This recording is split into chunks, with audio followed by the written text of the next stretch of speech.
Oke, jadi materi kita pada kesempatan ini adalah peluang dan tantangan manajemen sumber daya manusia pendidikan, ini maksudnya ya.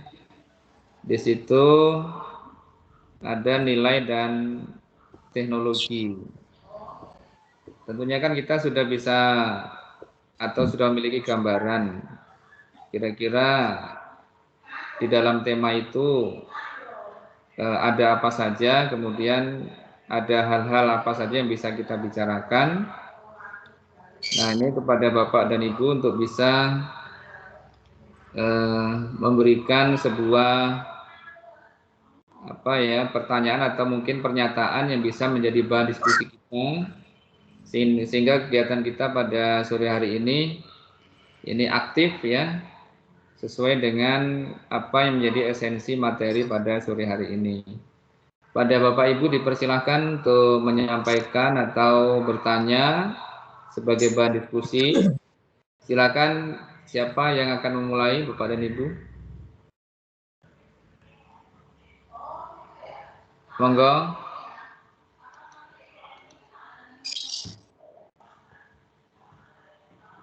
Jadi tantangan yang jelas kan begini, ini sebagai gambaran Bapak dan Ibu ya. Saat ini kan masa pandemi ini kan sebenarnya menantang kita untuk belajar, memanfaatkan teknologi yang ada. Nah, sehingga proses pembelajaran di sekolah atau kepada anak kita itu tidak berhenti dan dengan upaya kita semaksimal mungkin dapat berjalan gitu. Walaupun sisi lain sebenarnya banyak keterbatasan yang kita miliki, baik kompetensi SDM-nya maupun kendala-kendala yang bersifat teknis. Mungkin dari hal-hal itu bisa menjadi topik, menjadi pembahasan atau menjadi bahan pertanyaan dari Bapak dan Ibu semuanya gitu. Silakan, mungkin ada yang mau menyampaikan. Nah, ini perlu diketahui nih, kemarin saya ikut kegiatan diklat Microsoft Office 365 level 200. Ini background saya masih menggunakan background keterampilan digital abad 21 ya. Jadi masih menggunakan background itu ini karena barusan selesai dan tugasnya selesai tanggal 30 ini, tapi alhamdulillah saya sudah selesai di awal. Nah, ini kan sebenarnya sebuah tantangan sebenarnya. Dan saat ini kan dari pengalaman saya tadi saya ceritakan itu ada 30 peserta yang terdaftar, ternyata yang aktif sampai hari ini dan mengumpulkan tugas itu di bawah 30% gitu. Ya, padahal kita tahu sekarang ini sedang dibutuhkan. Padahal kita tahu sekarang ini sedang menjadi tren. Ya, berkaitan dengan digitalisasi sekolah jelas ini dibutuhkan oleh kita semua. Nah, sekarang bagaimana di sekolah kita, di tempat kita bekerja ya, ini kesadaran kawan-kawan terhadap itu ya mungkin bisa menjadi bahan pembahasan di pertemuan kita sore hari ini. Silakan Bapak dan Ibu untuk bisa menyampaikan atau bertanya berkaitan dengan teknis juga tidak masalah gitu. Yang penting kita hidup diskusi kita pada sore hari ini. Silakan. Baik Pak. Ya, silakan. Mic-nya Mas.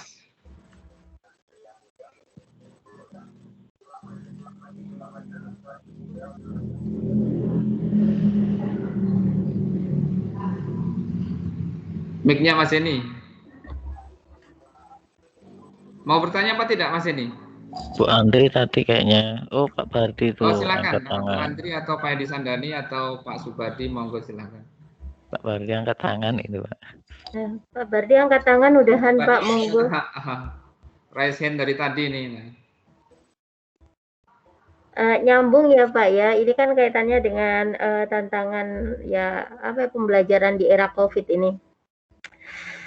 yang entah ini di sekitar saya aja atau mungkin kawan-kawan semua mengalami, kemandirian dalam belajar ini sepertinya belum tercipta gitu, terutama yang di daerah pedesaan seperti saya ini, kemandirian belajar oleh siswa ini belum tercipta sama sekali gitu. Jadi kayak, contoh ya misalnya kemarin ketika, kegiatan apa, belajar mengajar kemarin itu gitu. Jadi, hanya ya semuanya sih sebenarnya bukan cuma siswa ya, mungkin terkait juga dengan gurunya juga ya.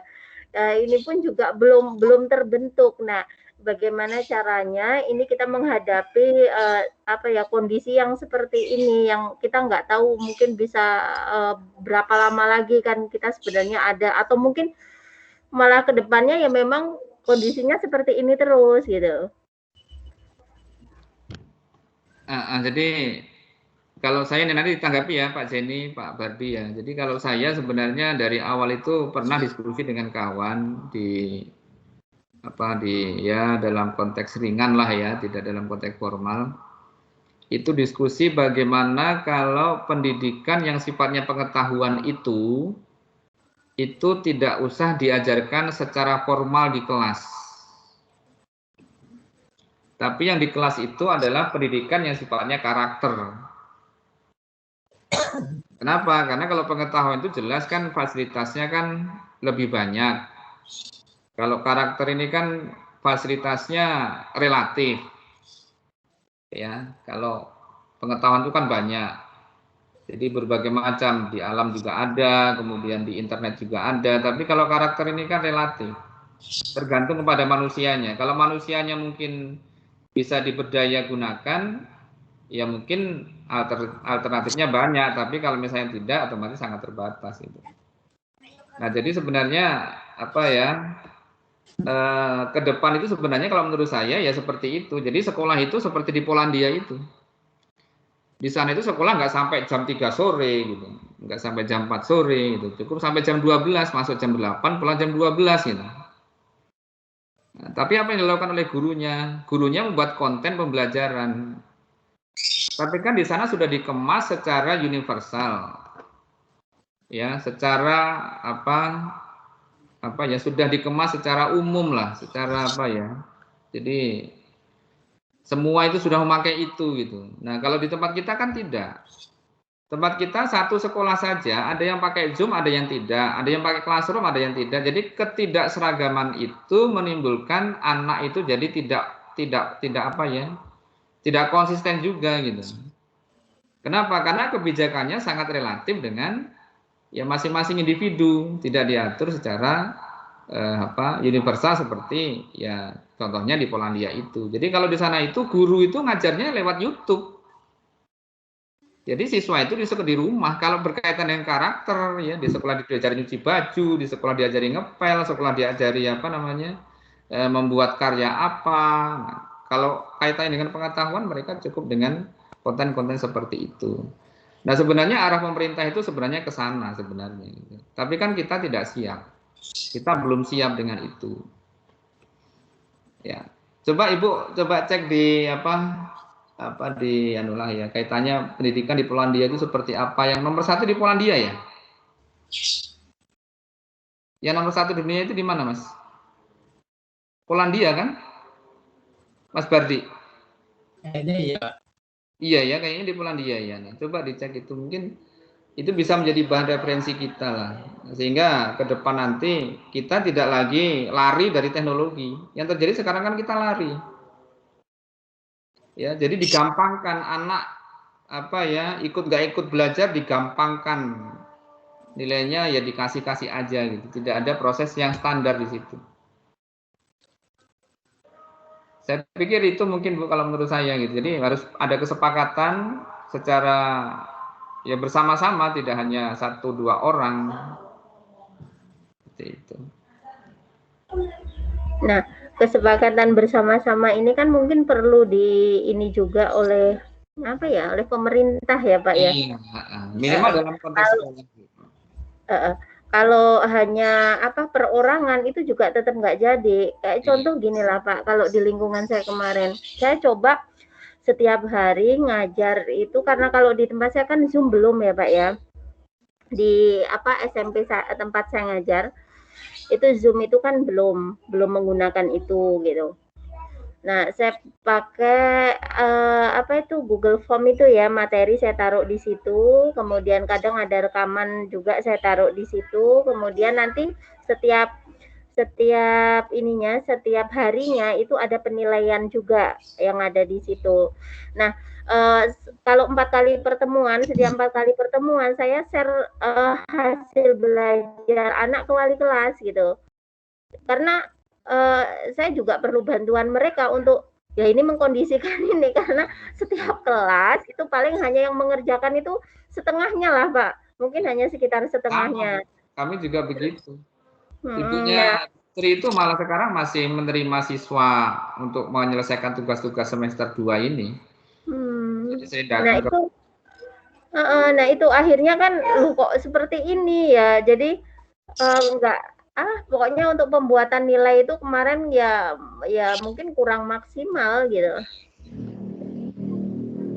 Karena wali kelas juga beralasan gini, ini loh Bu, anak-anaknya itu bilang nggak punya paket, ada lagi yang bilang ada pembelaan gitulah ke situ gitu, karena belum umum, belum semuanya ya, belum sama gitu.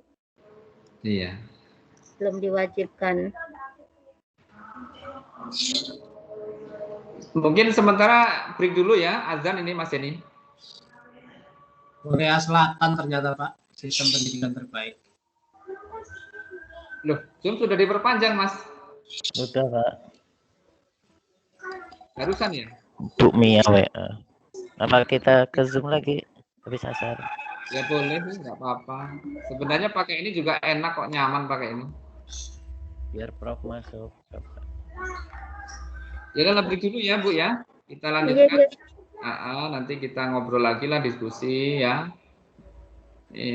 Yang penting ada kegiatan belajar lah. Polandia nomor 10 ternyata Pak. Hah? Polandia nomor 10. Polandia nomor 10, nomor 1 apa? Nomor 1 Korea Selatan Pak. Korea Selatan sekarang ya. Dulu Polandia dulu. Nomor Korea, 2. Jepang. Iya. Karakter kalau mereka Bu, yang paling kuat. Ya. Berarti nomor 10 ya. Ini termasuk yang bagus Polandia juga. kalau nggak salah sih. Dan mereka membuat konten-konten begitu, guru dituntut untuk bisa membuat konten pembelajaran berbasis internet gitu kalau mereka. Saya pikir itu dulu, kita live, kita pindah ke Zoom. Ya. Itu ya Mas ini ya. Oke Pak. Ya Pak. Kita sholat dulu, saya akhiri. Assalamualaikum warahmatullahi wabarakatuh. Waalaikumsalam warahmatullahi wabarakatuh.